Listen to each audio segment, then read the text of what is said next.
அத்தோ சாப்பிட போகலாமா? திடீர்னு நம்ம மோகனே பசிக்குதுன்னு சொன்னான். அதுவும் அத்தோ சாப்பிட்டாதான் அந்த பசி வேற போகும்னு சொன்னான். சரின்னு நாங்களும் வண்டி எடுத்துட்டு அத்தோ கடைக்கு போய் பார்த்தா கடை இல்லை.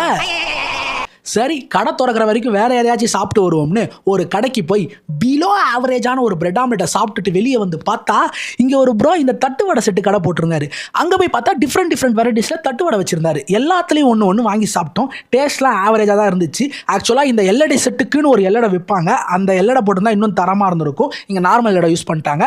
அண்ட் நம்ம நெக்ஸ்ட் ஸ்பாட்டு அத்தோ கடை தான். பட் இது நாங்கள் ஃபஸ்ட்டு வந்த கடை இல்லை. அது திறக்க இன்னும் கொஞ்சம் டைம் ஆகும். சரி, இங்கே ஒரு அத்தாவை சாப்பிடுவோம். இங்கே சாப்பிட்ற கேப்பில் அங்கே கடையை திறந்துருவோம். அப்புறம் அங்கே போய் சாப்பிட்லாம்னு இங்கே சாப்பிட ஸ்டார்ட் பண்ணோம். இங்கே டேஸ்ட் எப்பவும் நல்லா இருக்கும். பட் இந்த டைம் அவங்க எப்பவும் கூட்டம் வரும் அப்படிங்கிறதுனால ஆல்ரெடி மிக்ஸ் பண்ணி வச்சுட்டாங்க.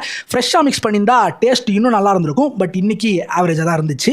அண்ட் அடுத்துதான் நம்ம தேடி வந்த அத்தோ ஸ்பாட்டு. அதுவும் இந்த கொளுத்துற வெயிலில் வெறும் ஹீட் அண்ட் ஹாட்டான ஐட்டம்ஸாக உள்ளே இறக்கிட்டு இருக்கோம். வெளியே வரும்போது எதுவும் ப்ராப்ளம் பண்ணாமல் இருந்தால் சரிதான். சரி, நம்ம ஸ்பாட்டுக்கு வந்ததும் நம்ம மோகன் இந்த ஃப்ரைட் ஆனியன்ஸை வாங்கி வெறுமனே நொறுக்கிட்டு இருந்தான். என்னடா அத்தோ சாப்பிடலையான்னு கேட்டிங்கன்னா, சாப்பிட்டோம், நாங்கள் அத்தோ சாப்பிட்டோம்.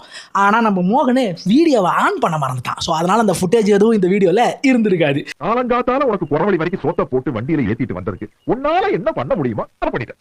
இங்க அத்தோன் முட்டை மசாலா சாப்பிட்டோம். நல்லாவே இருந்துச்சு. இந்த சைடு வந்தீங்கன்னா ட்ரை பண்ணி பாருங்க. நம்ம வேளச்சேரி கிராண்ட் மாலுக்கு வெளியிலே இருக்கு.